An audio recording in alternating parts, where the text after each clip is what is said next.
Hi fellow gardeners, here's a look at our raised veggie bed that I made the day after I went in for oral surgery just to keep the pain at bay, and it worked. So I spent my time the very next day moving these 120 retaining wall blocks into this area, as I had them throughout my garden making different beds around trees. I decided to raise this up and make this my permanent vegetable bed for tomatoes. So I do have three tomatoes planted right now. There's this one, which is called the Sun Gold heirloom variety, which are full-size tomatoes. I also have another variety, which is a cherry tomato, and these have been waiting to be planted in the ground for a few weeks now, almost 2.5 weeks. So they did get pretty leggy. I buried them down about 6 inches. I took off some of the branching so that I could bury them down deeper, and the further you bury your tomato plant, the more roots you'll get along the stem. You can plant them sideways or straight up and down, risking that it doesn't get any disease. As long as you take off the branching, it won't get disease. So no leaves can touch the soil is the main thing that you want to avoid. And you can go ahead and bury it as deep as you like. Here is another one. This is the Better Boy tomato. And then we have this big beef tomato, as well as a hostaberry bush here. I'm not quite sure how big that will get, but we're gonna see. And leeks that I transplanted from this area. I just took out the whole entire, about 1 foot deep and 1 foot wide clay shovel deep, and it all stuck together, so I was able to keep it all intact because the soil was still dry. Once you wet the soil, it's more difficult to transplant vegetables. Most vegetables don't do well being transplanted. As for these garlics that I'm gonna have to leave here from last year until November, those would not transplant very well is what I'm told. So I don't want to risk those, but I went ahead and risked this leek. 3 of them actually. The other 2 younger ones are a little bit wilting from the sun. I did have an umbrella on them, but this one is completely fine because it was fully intact. All the roots were in the clay, and I went ahead and watered it as soon as I put it in. I even left it outside overnight, outside the bed, forgetting to put it in right away until I filled the bed in with soil in the morning. Beforehand, I had filled about 1.5 feet of this soil. I mean, 1.5 feet of this raised bed. I filled it with tree trunk and logs from our sycamore tree that we had cut down from our front yard. And so that filled up most of this, because you can see how tall this is. It's about 2 feet tall. And I wanted it actually a little more tall. I'm trying to avoid my rabbits from hopping inside. And also it's easier on your back as you get older. I'm already tall enough as it is. Gardening for vegetables is a little bit hard on your back, but not too often. At this point, all we have to do is water them in and fertilize. So they're already fertilized, but some kelp liquid fertilizer I can add, or fish fertilizer. For right now, is the hardest part is planting. I think I'm gonna plant a sun sugar, the cherry tomato here in the corner, and that everything is supposed to be about 36 inches apart. So I am crowding them in a little bit, just to see how it turns out. And I will put up the tomato cages as soon as they need them. For right now, I'm gonna put a Sweet 100 tomato here, as well as the sun sugar over there, sun sugar cherry tomato over here. So at each corner we're gonna have cherry tomatoes. Here in the middle is the Sun Gold heirloom variety. And then we have a Better Boy and the big beef tomato, which are supposed to be bigger slicing for sandwiches. Some leeks, there's a couple leeks over there, and then a little tiny dahlia that the rabbit had chewed up. So we'll see what happens with this dahlia flower.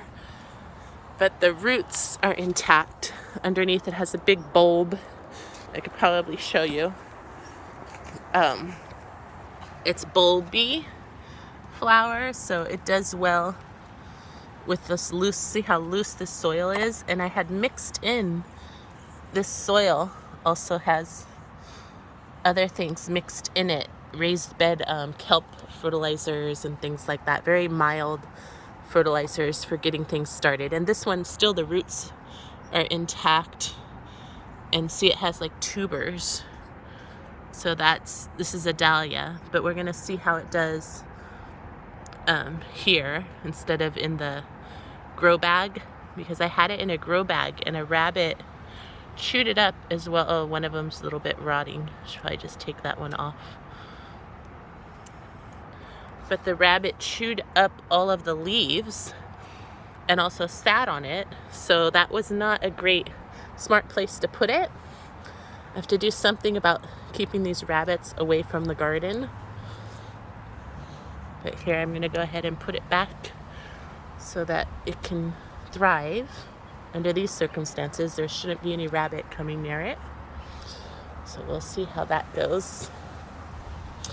And I think I'm going to turn it a little that way, just because there'll be a tomato, cherry tomato, that's going to grow pretty large here and needs spacing of 36 inches. And this right here is about 3 feet, but then there's another one here, full-size tomatoes. So I have 3 full-size tomatoes, and then I want to plant 2 cherry tomatoes on the side that I'll do in just a minute. And I'm going to show you the raised bed mix that I used and I picked up from my local Ace hardware store. They have a little nursery section, and they had a sale on this week. It's on sale actually. So this is Saturday, so they should still have some. They got a whole pallet shipped in when I got there in the morning on, what was that, Wednesday morning? So this is the mix. It's great for vegetables and fruits, herbs and flowers. It contains kelp, alfalfa, bone meal, and earthworm castings. So this is a great deal at 1.5 cubic feet. I've used 3 bags. I have 1 more bag left. And it's from Whitney's Farms. I just mixed it in with some other soil that I had on hand, which was just mainly coco coir and perlite and vermiculite, with some lava balls. But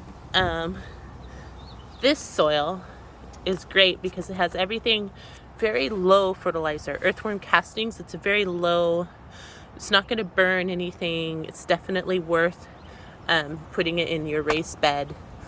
It's organic.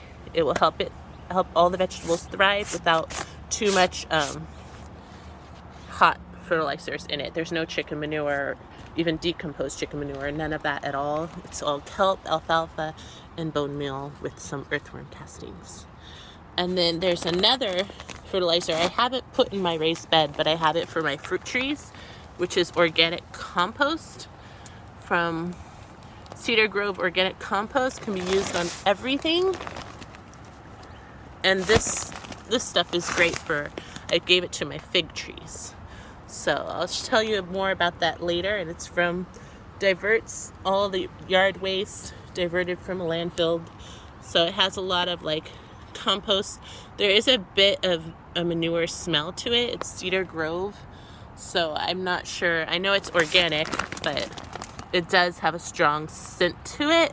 They fed my Japanese maple in the front yard, and the mailman was not too pleased with the smell, with the stench. But other than that, this is perfect. This doesn't have any scent to it. It's definitely a low-grade fertilizer, perfect for your organic raised bed garden. Both of these are organic, but from different companies, you'll get different variety of fertilizers. This is Whitney Farms. Flip it over and see exactly what's in it. Oh, it's a little bit wet. Let's see. I'll have to do a video on that later when I wipe it down. But I'm going to go ahead and finish planting over here, and we'll show you our blueberry bush real quick. Here's our lovely blueberry bush. I was planning to put it up here in the raised bed, but it's a little large for that area. Then I won't be able to put my cherry tomato, my sun sugar tomato there. So there are blueberries on it. It's exciting. It's definitely growing quite a bit. And this variety is called raspberry shortcake or sherbet, raspberry sherbet.